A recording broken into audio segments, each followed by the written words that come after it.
In episode 5 of The Bachelorette season 20, smack dab in New Orleans, Charity was juggling some hard choices, picking out her guys for the big hometown dates.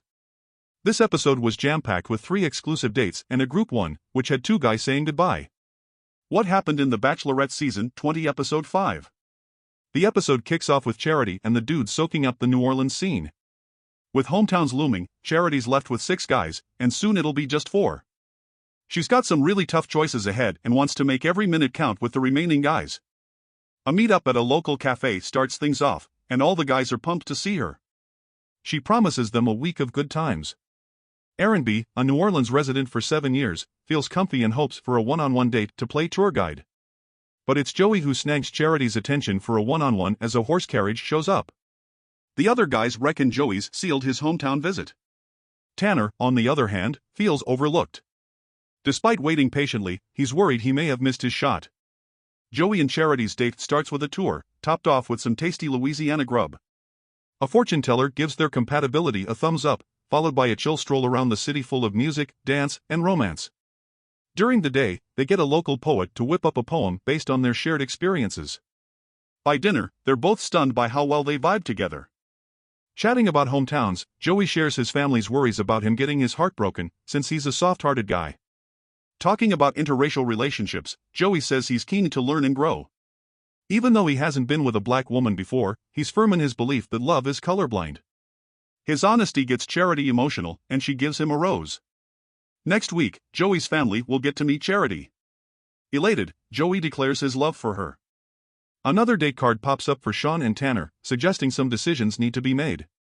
Both guys are on edge, one gets to go to hometowns, the other's ride will be over. Tanner feels snubbed again and worries he's missed his shot, despite really digging Charity. Sean, feeling out of his depth, decides to push on, ready to fight for Charity's heart. Their date involves a Cajun swamp boat tour, alligators galore, and some funny comments from the captain. Sean, more chatty than Tanner, knows he needs to step up. While they munch on crawfish, the captain cheekily offers himself as a plan B if Charity isn't feeling either guy.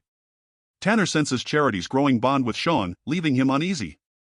Sean, feeling confident, has his sights set on the rose and the chance to introduce Charity to his family. When they meet up again for dinner, Charity admits the day was kinda weird but hopes to figure things out. She asks to talk with Sean alone. Despite their shared experiences, Sean's determined to win Charity's heart, even if he might get hurt. Meanwhile, Tanner recognizes his growing bond with Charity and decides to focus just on that. He's hopeful but knows it's do or die. Meanwhile, a date card shows up for Doughton, stirring things up among the guys.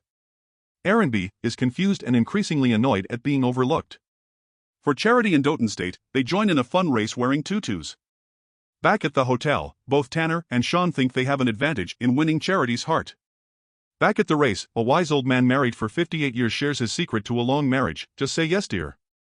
After they finish the race, they have a serious talk over dinner. They both admit the day was tiring but totally worth it. Asked about the possibility of introducing her to his family, Doughton admits he's scared. He talks about his past disappointments and his fear of being let down again. Moved by his honesty, Charity hands him the rose, sending him over the moon. Doughton pours out his feelings for Charity, saying he thinks she could be his life partner. Back at the hotel, a new date card arrives. It's for Aaron B., Xavier, Tanner, and Sean, and it points toward the upcoming hometowns. With only 2 roses left, it's obvious 2 guys will be packing after the group date. Driven by a need for reassurance, Sean drops by to check on Charity. He's bummed out by not having a one-on-one and seeks reassurance about getting a rose at the ceremony. Charity explains she's unsure and shares her doubts about their connection. Heartbroken, Sean leaves, not understanding why his feelings weren't enough. The last date in New Orleans is with Tanner, Xavier, and Aaron B's. Charity's struggling with the decision she has to make, knowing she'll have to say goodbye to one of the guys. She starts off by having a chat with Aaron B., who confesses he's had a tough week. Next, Tanner and Xavier share their hopes and fears about love, getting engaged, and the future. At the rose ceremony, Charity struggles with her decision but ends up giving the first rose to Aaron B. Having a hard time with the final decision, Charity decides to wait till later that evening to give out the last rose. Later, Charity meets Tanner and lets him down easy, saying they didn't have enough time to build a strong bond. Tanner takes it well, wishing her the best. Next up is Xavier. After a heart-to-heart, Charity surprises Xavier with the last rose, and he's over the moon. Charity and Xavier will be heading to his hometown. With her decisions made, Charity is pumped for the next leg of her journey. Who went home this week? After the 5th episode, Tanner Cortad and Sean McLaughlin are the 2 names who were sent home. This means Aaron Bryant, Xavier Bonner, Joey Graziadei, and Doton Aliabico are the last 4 men in the final.